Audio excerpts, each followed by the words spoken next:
Tapos mamaya yan, titikman naman ulit namin. Taste. Good morning guys! Ito naman ang ating cooking vlog. Magluluto naman ako ngayon ng kakanin. Pero gawa ulit ito sa kasaba or kamoting kahoy.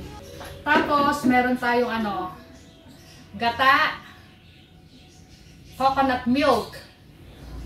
Siyempre asukal at meron naman tayong ube kondensada. Tapos iir-irin lang natin to, tapos mag-start na tayong magluto. Ang akin nga palang lulutuin guys ay ube halaya na gawa sa kamoting kahoy or kasaba.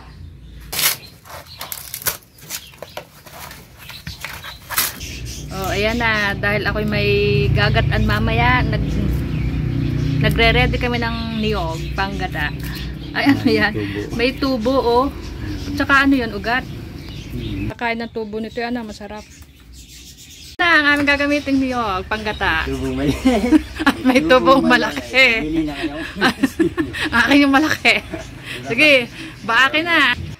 Go.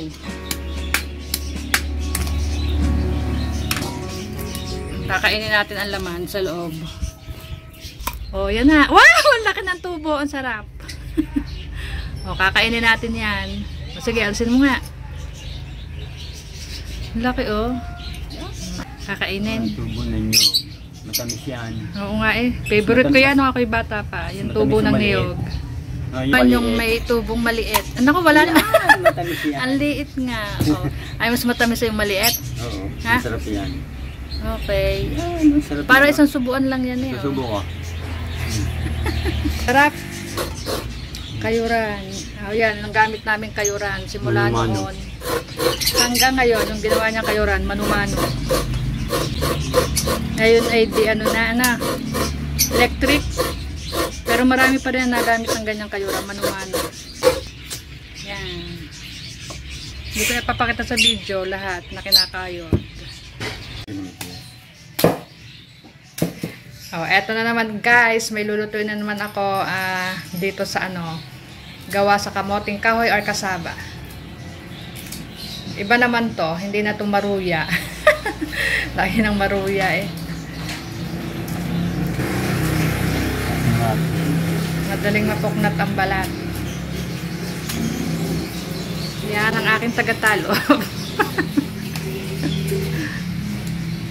Yan, tapos ito na Tatapusin lang niya yung tinatalupan niya. Ayun na yung niyog kanina na binaa ko. Bali, 2 niyog yan. Tapos ito, iir-irin lang namin or gagadgarin. Eto na naman tayo. Mag-iir-ir na naman ng or gagadgarin natin tong kasaba.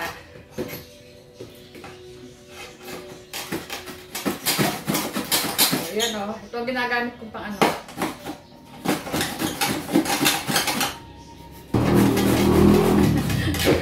Hirap na naman pagkakir. Napapanood ko kasi ito sa Facebook na yung gang ubi halaya na gawa sa kamoting kahoy. Tapos ngayon, tatry ko naman magluto. Hindi na maruya. Ilang beses na akong gumawa ng maruya. Kamote pa. Hirap mag-ir-ir. Ikaw nga magtuloy nito, oy. Kakangalay. May taga-hadili ako sa paggagadgad ng kamot. Ir-ir. Pwede lang gadgad.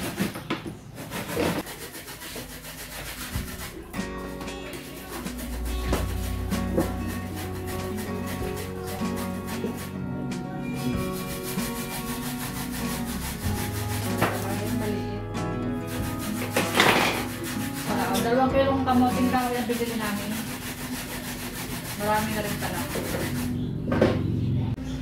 Ito na guys, na-ir-ir na namin lahat yung kamoting kahoy. Pipigayin ko lang to para maalis yung katas. Okay.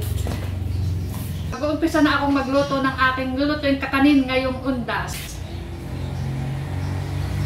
Siyempre, ang una kong ilalagay, magpapainit tayo ng Itong pangalawang gata muna ang ating uunahing ilagay. Yan. Tapos, pag bumulak na siya, ilalagay naman natin yung unang gata. Wait lang natin bumulak. Tatakluban lang natin. Tingnan nyo guys ang aking outfit ngayon. Peplex ko lang. Pure Dilaw. Favorite color. Bakit talaga? Pakita pa. Okay. Ito na. Dito na tayo sa niluluto ko. Bali ito yung unang gata. Ilalagay na natin dito. Okay. Hindi muna natin ilalahat. Tatansyahin muna natin yung ano. Yung dami ng gata. Baka naman mapasobra. Tapos, pabubulakan ulit natin siya. At pag bumulak, ilalagay na natin yung mga iba pang ingredients na dapat ilagay sa ating nilulutong kakanin. Ilalagay na natin itong mga ube, condensed milk. Then, hindi muna natin siya ilalahat. Tatansyahin muna natin. Tapos, kailangan ito ihalo, yung gata, para hindi siya mamuo. Ayan. Kulay ube na agad. Tapos ang next natin ay asukal. Hindi rin muna natin ilalahat ito. Nang sawang buraan tamis. First time ko guys magluto ng itong ube halaya na luto sa kasaba. Dati nga ang niluto kay maruya. Puro maruya. Kung gusto nyo guys, para maging kulay ube talaga, dadagdagan natin ang ube flavor. Ito. Para magmukha talaga siyang ube. Kasi medyo maputla po kapag yung lang ito, yung tawag doon, condensed milk ng ube. Pwede na natin siyang ilagay itong aking kasaba. Let's go, tara na din eh. Itong ube halayang ito yung napanood ko lang sa FB para bagang nakakataka pagka yung nanonood ka sa FB ng ganito. Kasaba, ube kasaba halaya. Tapos sabi ko, itry ko nga gawin ngayong undas. Ito na siya. Sana perfect ang pagkakaano ko. Sana'y ma-perfect ko. Ang paggawa ko ng ube halaya. Kasaba. Kasi first time kong magluto nito. Kailangan lang guys halo ng halo para hindi siya sa ilalim. Kumapit. Wow, ang ganda na siya. Ang ganda ube na. Wow, yan So, hintay lang muna natin pabulakan ulit ng pabulakan.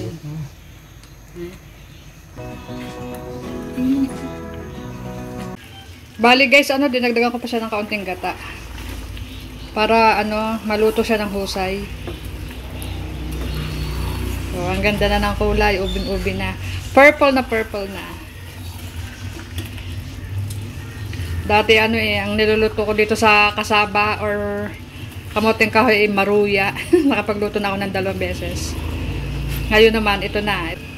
Tinaray ko nga itong ube kasaba halaya.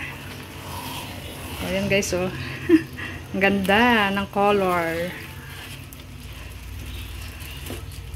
Try din nyo guys na magluto ng ganito. Mura lang naman ang mga ingredients. Kayang-kaya ng budget.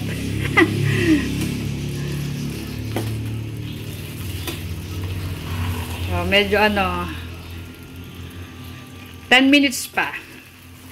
Siguro luto na to. Or 15 minutes.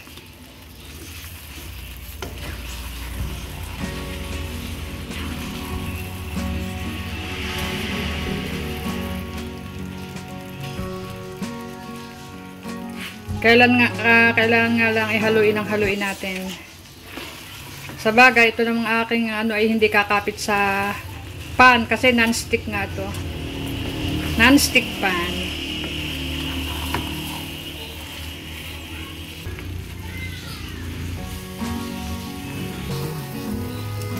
Ito ay para sa kasi nga ngayon ay undas. Happy Halloween nga pala sa inyong lahat. Punta na kami ng Kapasanto nung ano. Kailan nga tayo nagpunta? Nung Sunday. Dinaraw na namin ang aking mga mahal sa buhay. Oh, ang ganda na ng color. Okay, mga ano pa lutuin lang natin ng ilang pang minuto para lutong-luto yung kasaba. Tapos mamaya yan, titikman naman ulit namin. Taste. Hindi siya nakapit sa sa kawali kasi ngayon non-stick ang aming kawali. Yun ang kagandahan sa non-stick pan eh. Hindi kumakapit hanggang ilalim. Okay, ready na siya. Pwede na natin siyang tikman.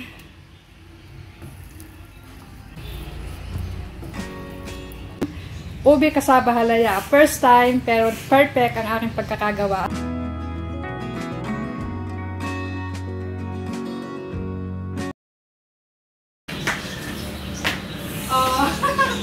Oh, eto na. Ready na. Kakainin namin ang aking niluto. Oh, ang ganda ng outfit ko. Kulay yellow. Mula taas hanggang baba. Okay. Tara na, guys. Tara na, guys. Ubing halaya, kasaba. Try na namin tikman kung ano baga. Sige, ako muna.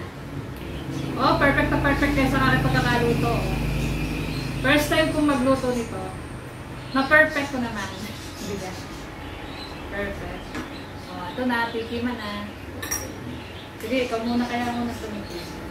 Kung anong sasabi mo sa akin, sa akin niluto. Kakaiba naman yung kamuting kahoy na. Gawa ulit sa kamuting kahoy. Ganda na. Anong masasabi mo sa luto ko? Lagi kita pinagluluto, ayaw mo naman sasabihin kung ano. Ha? Hindi makaimik. Ako naman, guys. Nakakabit kami. Sarap. Ang sarap, guys. Try nyo to. Lasang-lasa yung nilagyan ko nga ito ng condensed milk na ube uli. Pandagdag lasa. Sarap. Gata. Hindi na ako nagtanghalian. Ito lang aking tanghalian. Nakakabusog na kasi. Maligat sa pagkatikainin.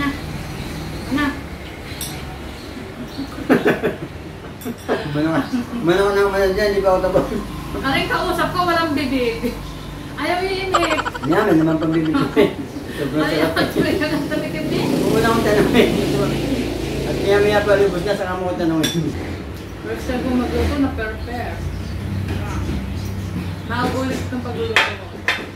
Masarap pala eh. Ang halaya, ube, nagawa sa kasama. Wala na naman yung aming dalawang anak. Nasa ano na namin. Kaka namin ang itang gana doon. Hindi siya nakakaumay. Ha? Hindi nakakaumay? Hindi. Hindi. Ang dami na nga namin nakain eh. Kaya hindi nakakaumay. Tama lang sa tamis o kulang? Tama. Kulang. Sakto lang sa tamis. Sa 2 kilong kasaba, 2 niyog, kalahating asukal, tapos yung condensed milk na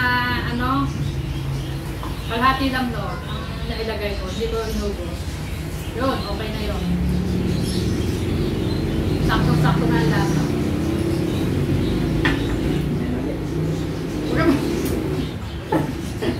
Bagong kaya kanin eh. Huwag nga kumain. Ito ang mas masarap. Yung maluya ko ito. Kasi nga kaya ako nagluto, undas na yun, November 1. Nung last year, ang niluto ko ay, yung sinukmani. Biko. Ayun naman ito. Para maliba naman. Ito na guys, hanggang dito na lang ang aming video. Sana kagustuhan nyo at try nyo din. Napakasarap na pala itong ube kasaba halaya. Okay. Please like, share, and subscribe. Lenny Mojado Vlogs. Thank you. See you on my next vlog. Happy Halloween! Sa pansuko.